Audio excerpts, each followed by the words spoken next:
A paz do Senhor Jesus Cristo, que Deus abençoe abundantemente a sua vida, sua casa, sua família.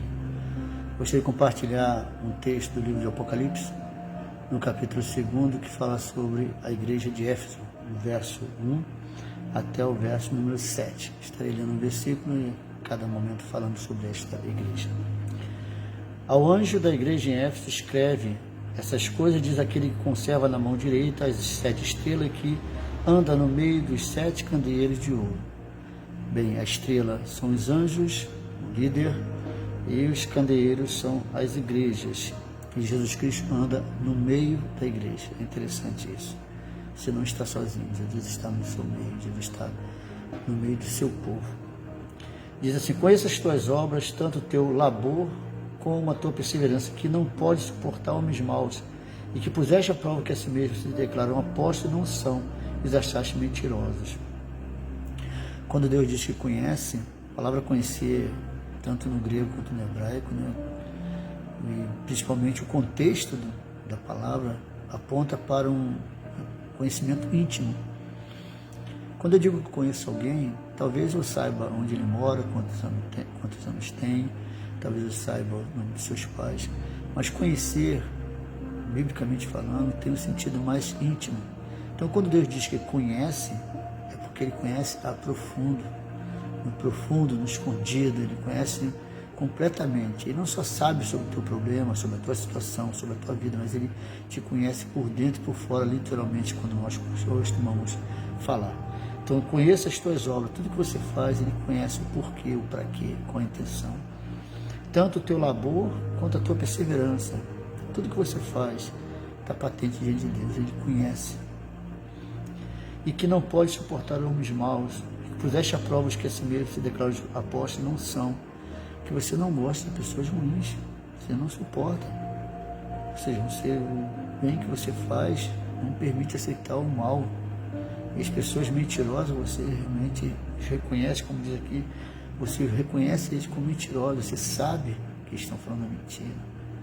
Se você tem um lado muito bom na sua vida e tens perseverança e suportar as provas por causa do meu nome. Você não é aquela pessoa apenas que declara que tem a fé em Jesus Cristo, mas quando a luta vem, corre. Você não é aquele que declara que crê em Jesus Cristo, mas quando os problemas vêm, você lamenta, murmura, chora e se considera como perdedor. Você não é aquele que apenas tem alegria nos momentos bons e vive uma vida amargurada nos momentos difíceis. Não, você suporta. Diz aqui que essa igreja ela suportava a prova por causa do nome do Senhor. Principalmente aqui o testemunho do nome do Senhor. Muito mais essa igreja, ela enfrentou exatamente isso. Ela cria, independente se as pessoas quisessem combatê-los por causa do nome de Jesus, eles permaneciam fiéis. Agora diz o texto que tem porém contra ti que abandonaste o teu primeiro amor. Bem, se nós olharmos o verso 2, quando diz que conheço as tuas obras, tanto o teu labor como a tua perseverança, que não pode suportar os homens maus, nós vemos que esse reconhecimento de que eles precisavam voltar ao primeiro amor, porque eles abandonaram, bem, não é aquela pessoa que largou a fé em Jesus Cristo, não é aquela pessoa que abandonou os caminhos de Deus, não é aquela pessoa que foi embora. Então, voltar ao primeiro amor aqui não significa que essa pessoa estava desviada, estava afastada. Voltar ao primeiro amor, voltar às primeiras obras da maneira como se fazia. Interessante a gente pensar dessa forma, porque quando nós somos novos convertidos, nós temos uma disposição para evangelizar que é realmente espetacular. Nós não estamos preocupados com o horário do almoço, nós não estamos preocupados se tem um compromisso. Se alguém está precisando de uma visita, as pessoas falam, pode contar comigo que eu estou lá. Mas depois de um certo tempo, quando as pessoas me chamam para ir na casa de alguém, visitar alguém que está doente, a gente combina horário, a gente agora espera o almoço, depois do almoço, a gente está diferente hoje. Quando a gente chega na igreja no primeiro amor, todo mundo é perfeito, só nós somos imperfeitos. Nós nos consideramos o pior dos crentes e chegamos ali e nos achamos miseráveis, os irmãos todos perfeitos. Mas depois de certo tempo, continuo sendo um bom crente, mas agora eu já consigo me olhar de uma forma melhor, ao ponto até de achar que tem alguém pior do que eu. Eu começo a considerar coisas que eu não considerava antes. Antes, eu não sabia nada, eu não conhecia de nada. Agora não, agora eu conheço alguma coisa. Então, por isso, A maneira que eu recebo algo novo de outra pessoa, parece que a gente já conhecia há muito tempo, mas na verdade é porque a maneira de receber agora não é mais como um novato. Isso é um problema, porque com o passar do tempo a gente fica assim, com o coração mais duro. Apesar de amarmos a Deus, continuamos amando a Deus, amando a igreja. Veja que essa igreja não perdeu o amor. Ela abandonou o primeiro amor, o primeiro momento, na verdade, né? A primeira situação, o primeiro quadro. E interessante é como se fosse falar voltar a ser criança, né? Claro que a gente não tem como voltar a ser criança, mas a oração bíblica é que voltemos a ser criança, podemos alcançar o reino do céu, ou seja, podemos voltar a ser aquela pessoa inocente, confiável, confia em todos, não ficar assim, vivemos andando, agora temos medo de tudo, analisamos tudo, continuamos amando a Deus, mas então essa igreja é convidada a voltar ao primeiro amor, não porque se desviou, mas porque agora ela está no outro patamar. Então ela já está numa situação que o Senhor volta ao primeiro amor. Lembra quando você entrou na igreja a primeira vez? Você queria servir, queria evangelizar todo o tempo. Claro que a gente tem certa medida, tem certo controle. Queria orar em todo o tempo, subir todos os montes da cidade. Claro que a gente tem que ter uma certa reserva, mas não abandonar completamente. Então, quer dizer, voltar ao primeiro amor não é de um desviado, mas de alguém que continua amando a Deus, mas que precisa voltar, perdoar. Antes, perdoar por qualquer motivo, agora o perdão até vem, mas tem algumas considerações para fazer antes de perdoar. Ajuda, continua ajudando. Antigamente ajudava, independente de qualquer opinião, mas agora não, até para ajudar tem uma opinião, tem um porquê, que é uma explicação. Então isso é voltar ao primeiro amor. Então eu amo a Cristo, estou na mesma situação como se fosse ontem, necessitado. Todo mundo que eu conheço é melhor do que eu. Continuo me considerando e devo me considerar, isso estou falando não a mim, mas a cada um de nós, que nos consideramos necessitados sempre, carentes sempre, pequenos sempre.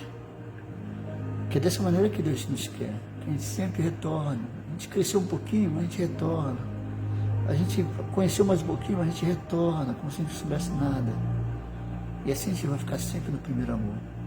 Que bom seria se cada um de nós tivéssemos, a cada momento, né, aquela decisão de como se fosse a primeira vez. Isso é até um filme que você pode procurar e encontrará, como se fosse a primeira vez. Um homem que busca ganhar sua esposa todo dia porque ela sofreu de um acidente em que ela, quando acordava, ela lembrava do último dia dela antes do acidente. Ou seja, tudo que aconteceu na vida dela, ela esquecia. E esse homem era preciso todo dia se apresentar a ela como se fosse a primeira vez, ganhá-la. Olha que eles namoraram, eles casaram, tiveram filhos e todo dia tinha que lembrar para ela, tinha que voltar novamente, ganhá-la novamente. Imagine acordar com uma pessoa na sua cama, uma pessoa que você não conhece, mas ele tinha que se apresentar novamente. Da mesma forma assim com Jesus, como se fosse a primeira vez. Volte.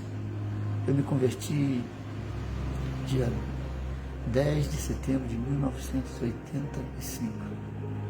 Como eu me lembro daquele dia, como se fosse ontem. E assim a gente pode voltar ao primeiro amor.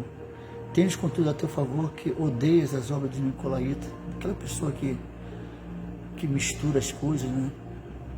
Fazem práticas morais e mistura com costumes pagãos. Sim, nós detestamos, nós odiamos, não tem como. Um crente amoroso é assim, crente cheio de amor, como a igreja de Éfeso, mas detestavam. Porque até mesmo Deus, ele ama o pecador, mas não ama o pecado. Então, se alguém quer se aproximar e vive uma vida errada, não tem como aceitar. O texto diz aqui que eles odiavam. Quem tem ouvido, ouça o que o Espírito diz às igrejas. Ou seja, ter ouvido, não é ouvido que entra na nossa linguagem, entra por um ouvido e sai por outro. Mas ouvir aqui tem o sentido de ouvir e praticar. Então, não só ouça essas palavras, mas pratique. Volte ao primeiro amor, aquele cristão, o dia que você se converteu, e faça isso sempre. Costumo dizer isso até para casais, né? Considere como se sábado passado tivesse sido teu casamento e você não tivesse lua de mel. Volte sempre. Com o passar do tempo, o amor para com o cônjuge acaba ficando muito rotineiro e a gente esquece de que uma vez a gente amou muito, agora a gente precisa voltar ao primeiro amor. Então, da mesma forma, considera como se fosse aquele primeiro momento, quando você não via nenhum defeito nele, você não via nenhum defeito nela, quando você considerava, você pensava 2 vezes antes de brigar, você possa voltar ao primeiro amor, aquele amor que entendia. É claro que a gente tem que crescer, né? É claro que a gente tem que corrigir erros, mas volte ao primeiro amor. Ame como fosse a primeira vez. Que assim seja naquilo que você faz, naquilo que com quem você trata, seja com o seu cônjuge, seja com a fé cristã, com Cristo. Volte ao primeiro amor. Lembre-se das primeiras obras, que Deus com certeza espera isso de você. E diz o texto: quem tem ouvido, ouça o que o Espírito diz à igreja, ao vencedor, da lei que se alimente da árvore da vida. O que é a árvore da vida? Senão o nosso próprio Senhor Jesus, que nos dá vida e vida com abundância. Que Deus te abençoe abundantemente.